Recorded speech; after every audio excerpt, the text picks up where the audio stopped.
Most men begin their search outward. They look to master technique, appearance, charm. But the path to mastery, the path to power, does not begin in the world. It begins in the psyche. You believe you want women, but in truth you are seeking something much older, much deeper, and much deeper. You are searching for yourself, you see her, the woman who stirs your blood, ignites your mind, awakens longing. But pause, ask, is it her you desire, or the part of yourself she represents? Most men don't realize we do not fall in love with women. We fall in love with our projection of the feminine upon her. She becomes the canvas. You paint her with the colors of your unconscious. She becomes your muse, your savior, your fire.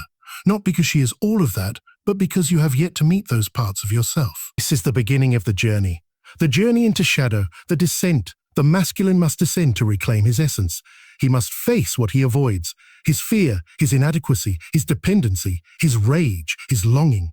You cannot conquer what you will not face. So long as you avoid your depths, you will chase woman after woman, searching for the part of yourself you have lost. When a man dares to go inward, when he integrates the rejected, when he embraces the feminine within, when he stands in the tension of his paradoxes without collapsing, then and only then does he become truly magnetic, because he is no longer seeking, he is no longer projecting. He is no longer performing, he is whole, and wholeness has gravity. In this state, a woman is not something to win or possess. She is not a conquest, a validation, or a cure. She is a mirror, a reflection, a sacred other, and when she meets a man who has met himself, she feels it, she softens. Not because he forces it, but because he holds it. His energy is clear. His presence is full. He does not need her, and so he can truly see her. This is the hidden power, not the power to manipulate, not the power to chase and win, but the power to become. Become the man who no longer seeks to conquer women, because he has already conquered himself. And in that conquest, he becomes irresistible, not as a strategy, but as a truth. What most men call a power is often a mask, a fragile performance crafted to impress others or shield themselves from deep-seated inadequacy. But true power, the kind that quietly influences others and draws people in without effort, arises only from integration. Integration means becoming whole. Means confronting and uniting the disowned, unloved, unconscious aspects of yourself, what psychology calls the shadow. Every man contains not only what he shows the world, confidence, intelligence, ambition, but also what he hides, fear, insecurity, jealousy, neediness, rage. Power you're looking for is not in becoming someone else, but in reclaiming these lost fragments of yourself. Most men think they must add something to become attractive, more muscle, more money, more game. But in truth, they must recover what they've buried. You avoid your shadow, you become a prisoner of it. You become reactive, compulsive, needy, anxious. Women feel it, even if you wear the right clothes and say the right words. On the surface, you might seem confident, but underneath, there's a leak in your energy. Disconnection from your center. The integrated man, by contrast, is whole. He doesn't pretend to be fearless. He has made peace with fear. He doesn't need to dominate because he no longer feels small. He doesn't chase approval because he's no longer at war with rejection. He has gone inward. He has sat with his shame, his guilt, his loneliness. He has confronted the parts of himself he once disowned, and because of that, he carries a depth, a gravity, that others can feel. This is the hidden power. Not force, but presence. Not performance, but wholeness. Not the surface of the man, but the full spectrum of his being. This is the foundation upon which all lasting attraction is built. Before a man truly sees a woman, he must first realize that he doesn't. He sees a symbol, not a person. A dream, not a reality. He sees what his unconscious has cast upon her, an image shaped by his inner longing, unresolved wounds, and unmet needs. This is called projection, the act of placing parts of yourself onto another without knowing it. Most men do not fall in love with women as they are. They fall in love with what women represent in their psychic landscape. A beautiful woman becomes more than just herself. She becomes a vessel for the man's inner feminine, or anima, to appear. She becomes the embodiment of softness, nurturing, beauty, validation, or salvation, whatever he has repressed or disowned within. The more disconnected a man is from his own feminine side, his intuition, emotion, vulnerability, the more intensely he projects it outward. He begins to chase women not out of conscious desire, but out of a hunger for the inner qualities he believes he lacks. She is not just attractive, she is magical, otherworldly, the answer to a question he doesn't even know he's asking. And so he idealizes her. He puts her on a pedestal.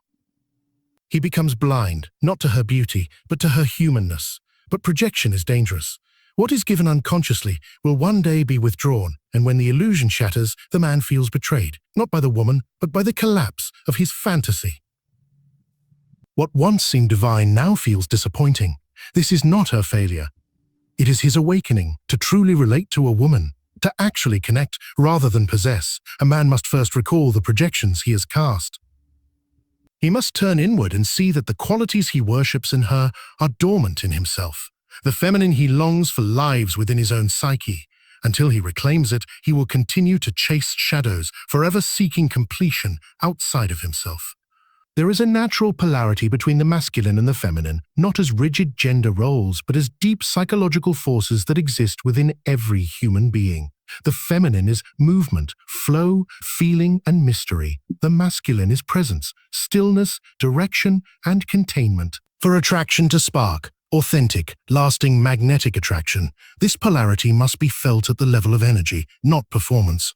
A man attracts the feminine not through effortful persuasion or tactics, but through embodying the full essence of the masculine within himself.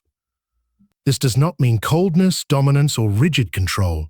Those are distorted expressions. The mature masculine is calm, grounded, and inwardly clear. He does not chase chaos. He steadies it. He does not fear emotion. He holds space for it. The feminine, both in women and in the world, longs to be felt, not fixed.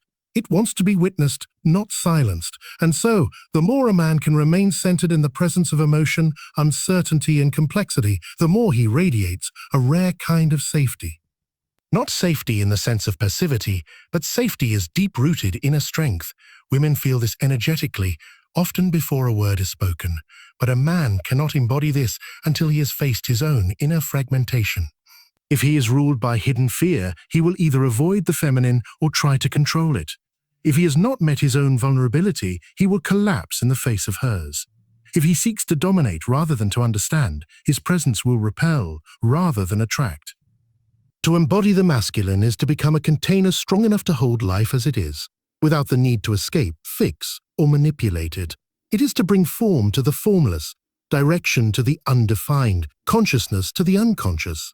And through that, the feminine recognizes something ancient in him, something she can trust, something she can surrender to, not out of weakness, but in response to a strength that does not threaten her essence. Every genuine transformation begins with descent, a movement downward, inward into the depths of the unconscious where the hidden aspects of the self reside. Modern culture teaches men to rise, to achieve, to conquer, to stay in control. But without first descending, any rise is fragile, inflated, and ultimately unsustainable. The descent is not a fall from grace. It is an invitation to meet the very parts of yourself you've spent your life avoiding. Your fears, your failures, your shame, your unmet childhood needs, your guilt around desire, all that has been buried and denied waits for you in the dark. These are not obstacles to overcome, but material for growth. The gold, as the alchemists knew, is hidden in the lead. In myth, the hero must enter the underworld before he earns his place in the world. He must face the dragon, the mother, the void. These are not just stories, they are archetypal truths of the masculine psyche. You must be willing to step outside the polished surface of your persona and into the unknown terrain of your inner life. Most men resist this descent. They fear weakness. They fear losing control. They fear discovering who they really are beneath the layers of performance. But it is only by going down, into the silence, into the shadow, into the wounds you've kept hidden, that you develop the depth required to carry real presence. And without presence, no amount of external effort will make you truly compelling to the feminine. Descent demands humility. It strips you of false confidence and exposes the ego's fragility. It asks you to feel, not just think, to grieve, to sit in confusion, to question everything you were taught about what it means to be a man. And in doing so, it dissolves the masks you wear for approval or protection.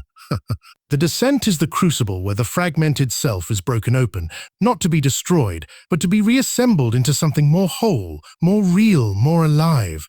Many men mistake control for power. They seek to control outcomes, appearances, conversations, relationships, especially with women. This impulse arises not from strength but from fragmentation. When a man is disconnected from parts of himself, his vulnerability, his fear, his grief, he compensates by tightening his grip on the external world. What he cannot hold within, he tries to dominate without. But this kind of control is brittle. It creates tension, anxiety, and exhaustion. It is a performance sustained by fear. The fear of being seen as weak, the fear of being rejected, the fear of not being enough. The more energy a man puts into maintaining the illusion of control, the further he drifts from his authentic center. And the feminine, which is intuitive by nature, senses this dissonance immediately. What may look like confidence is felt as insecurity in disguise. True power does not require control. It flows from a man who is internally unified, a man who has faced the contradictions within himself and no longer needs to hide or compensate for them.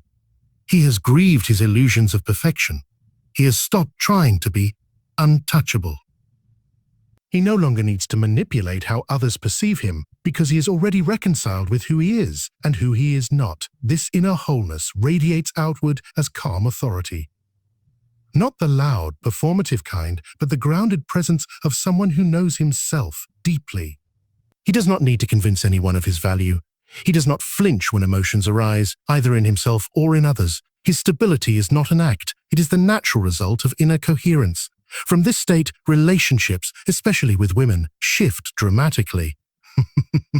There is no need to impress, seduce, or pursue.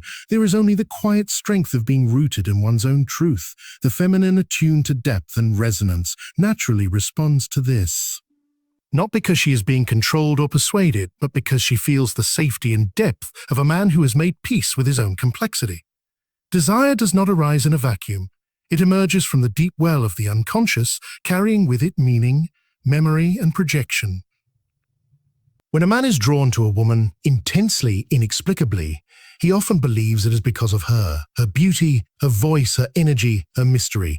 But what stirs within him is not just about her as a person. It is about what she reflects back to him, about himself. Each woman a man desires is a mirror, showing him a part of his psyche that longs to be seen, felt, or reclaimed. Sometimes she mirrors the part of him that wants to feel alive again, the wild, the spontaneous, the sensual. Sometimes she reflects the emotional openness he represses, or the freedom he once knew but lost. In many cases, she represents an unconscious image he has carried since childhood, often shaped by his first impressions of the feminine, especially through his mother. This is not to say the woman is not real, or that the desire is false, but until a man becomes conscious of the deeper layers beneath his attraction, he remains captive to projection. He believes he wants her, but in truth, he is yearning for what she symbolizes within his own inner world. That yearning can become obsession. The more disowned the part of himself she represents, the more powerful his fixation. She becomes idealized, elevated, unreal. He cannot see her clearly because he is blinded by his own longing. And when reality fails to match the projection, as it inevitably does, he may feel betrayed or disillusioned, not realizing it was never really about her in the first place. To become free, a man must turn the mirror inward. He must ask, what part of me is she awakening? What does my desire reveal about my inner landscape? What qualities do I seek in her that I have not yet developed or allowed in myself? This work is not easy. It requires honesty, humility, and the courage to meet the self beneath the fantasy. But in doing so, a man begins to see women not as objects of completion, but as carriers of deep psychological messages. His relationships become less about possession or validation, and more about conscious connection with both the other and the self. Through this lens, desire itself becomes a guide, pointing not just to what is attractive, but to what is unfinished within. Within every man resides not only the masculine principle, but also the feminine, often hidden, suppressed, or misunderstood. This inner feminine is the seat of emotion, intuition, vulnerability, creativity, and relational depth. For many men, society's expectations have taught them to reject or minimize these qualities, seeing them as signs of weakness or softness incompatible with being a man. Yet, true wholeness and power come only when the masculine embraces and integrates this inner feminine, rather than denying or fighting it. To integrate the feminine within is to welcome your own feelings without judgment, to sit with your sorrow, your longing, your tenderness. It means learning to listen deeply to your intuition and honoring the rhythms of your inner life instead of pushing relentlessly against them. It requires vulnerability, the willingness to be seen not as invincible, but as fully human. This integration transforms how a man relates not only to himself, but also to the women in his life. When a man has not faced his inner feminine, he may unconsciously project it outward, seeking women to provide what he lacks inside: emotional safety, nurturing, receptivity. This dynamic creates imbalance and dependency, where desire becomes a search for completion rather than an expression of wholeness. But when the feminine is recognized and embraced within, the need to conquer or control women dissipates. A man no longer needs to chase or prove himself because he carries within him the very qualities he once sought elsewhere. He approaches relationships not from scarcity or fear, but from abundance and authenticity.